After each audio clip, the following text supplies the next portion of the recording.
Pemilik ruko Pasar Mardika laporkan dugaan intimidasi PT BPT ke Polda Maluku. Puluhan pemilik ruko Pasar Mardika mengambil langkah hukum dengan melaporkan PT Bumi Perkasa Timur dan Pemprov Maluku ke Polda Maluku atas dugaan perbuatan intimidasi dan perampasan atas hak milik orang lain. Melalui kuasa hukum para pemilik ruko, Hendro Was CS, laporan terhadap BPBPT disampaikan ke Polda Maluku pada Kamis 4 Agustus. PT Bumi Perkasa Timur atau BPT di Maluku diduga telah melakukan tindakan melanggar hukum berupa perampasan atas hak milik orang lain. Pasalnya, perusahaan yang disebut-sebut memenangkan tender pembangunan Pasar Mardika ini secara sepihak menyegel belasan toko tersebut secara sepihak tanpa dasar hukum.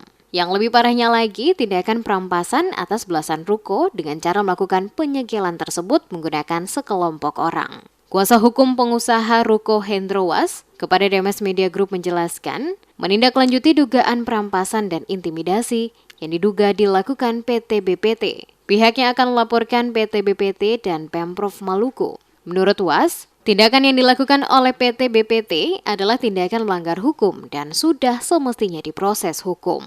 Mengingat persoalan kepemilikan ruko Mardika ini masih dalam proses hukum pada tingkat kasasi di Mahkamah Agung, sehingga statusnya dinyatakan quo. Oleh karena itu, dengan kondisi status quo itulah, Was dengan tegas meminta baik PT BPT dan Pemprov tidak melakukan tindakan intimidasi terhadap pemilik ruko yang ada di Pasar Mardika tersebut. Menurut Was, tindakan penyegelan tanpa dasar hukum yang dilakukan oleh PT BPT dan direstui oleh Pemprov Maluku secara langsung telah menghilangkan mata pencaharian masyarakat. Dan juga tindakan tersebut melanggar hak asasi manusia yang berhak mendapatkan kehidupan yang lebih layak. Was bahkan meminta PT BPT dan Pemprov Maluku membuktikan dan menunjukkan dasar hukum penyegelan yang dilakukan. Sekarang kita sementara proses di Mahkamah Agung.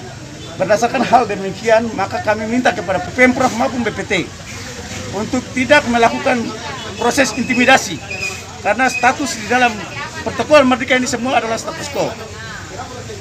Ya, sekali lagi ya, saya sampaikan bahwa ruko yang ada di lokasi hak pengolahan Pemprov, yaitu hak pengolahan nomor 1 dan diganti dengan nomor 6 itu dinyatakan status quo.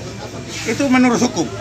Ya, dengan demikian saya berharap kepada Pemprov maupun BPT, mari kita taati hukum yang sementara berjalan. Dan kemudian bagi sertifikat SHGB yang masih berlaku sampai dengan 2027, dasar apa sih yang saya ingin tanyakan kepada Pemprov maupun BPT?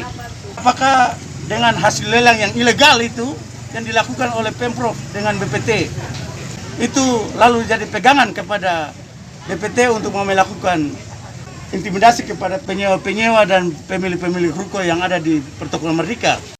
Sedangkan Barvin, pemilik toko Bella, ketika ditemui wartawan pada Kamis 4 Agustus mengungkapkan dirinya bersama sesama pemilik ruko yang lainnya merasa terpukul dengan tindakan penyegelan yang dilakukan sekelompok orang tersebut. Menurutnya, penyegelan dilakukan tanpa menunjukkan bukti berupa surat ataupun dokumen pendukung lainnya. Akibat penyegelan itu, belasan ruko terpaksa tutup dan tidak bisa melakukan aktivitas berjualan karena selalu dikontrol oleh orang-orang yang menyegel ruko tersebut. Barvin mengakui akibat tindakan penyegelan itu, belasan pemilik ruko mengalami kerugian yang tidak sedikit.